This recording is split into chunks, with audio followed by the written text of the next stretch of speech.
జై శ్రీరామ్. శ్రీరామనవమి రోజు ఈ పూలతో పూజ చేస్తే, వీటిని నైవేద్యంగా సమర్పిస్తే కోరికలు తప్పకుండా తీరుతాయి. ఏప్రిల్ 6 ఆదివారం రోజు శ్రీరామనవమి. ఆ రోజున ఈ పూలతో పూజ చేస్తే విశిష్ట ఫలితాలు. మనం అత్యంత భక్తితో జరుపుకునే ముఖ్యమైన పండుగలో శ్రీరామనవమి ఒకటి. దేశవ్యాప్తంగా ఈ రోజున సీతారాముల కళ్యాణం ఎంతో ఘనంగా నిర్వహిస్తారు. ఏటా వసంత ఋతువు చైత్ర శుద్ధ నవమి రోజు శ్రీరామనవమి జరుపుకుంటాం. అభిజిత్ లగ్నంలో శ్రీరామునికి జగన్మాత సీతాదేవికి అత్యంత వైభవంగా కళ్యాణం వేడుకలు నిర్వహిస్తారు.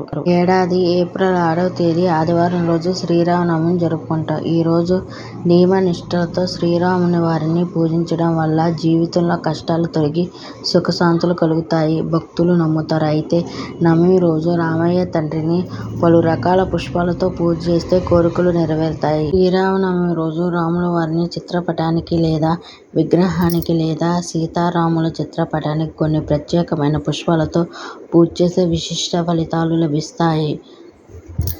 జాజి పువ్వులు. నవమి రోజు దశరథ రామునికి జాజి పూలతో పూజ చేస్తే మనసులో ఉన్న దుష్ట గుణాలు తొలగుతాయి అని చెప్తున్నారు. అలాగే ఉద్యోగం తొందరగా లభిస్తుందని వివరిస్తున్నారు.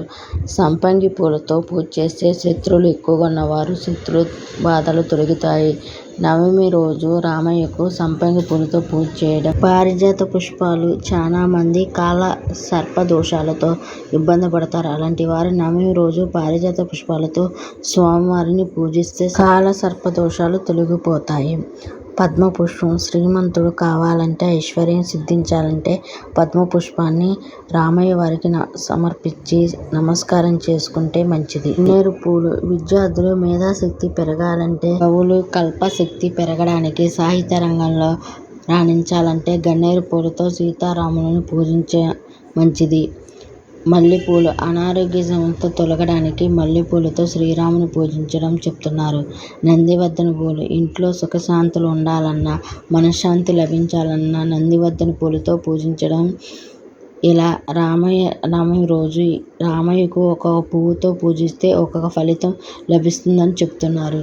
వీటిని నైవేద్యంగా సమర్పిస్తే విశిష్ట ఫలితాలు. కొబ్బరి ముక్కలు శ్రీరాముని నైవేద్యంగా పెడితే, అందరికీ పంచితే అధికారంలో నుంచి వచ్చే ఇబ్బందులు తొలగుతాయి. పండును నైవేద్యంగా పెడితే భార్యాభర్తల మధ్య గొడవలు తగ్గి సుఖశాంతులు పెరుగుతాయి. పెద్ద కష్టాలు, అనారోగ్య సమస్యలుంటే పనస పండు ముక్కలను ప్రసాదంగా సమర్పించే మంచిది. జై శ్రీరామ్. వీడియో నచ్చితే ఒక లైక్ చేయండి. మరిన్ని వీడియోల కోసం నా ఛానల్ సబ్స్క్రైబ్ చేసి కామెంట్ చేసి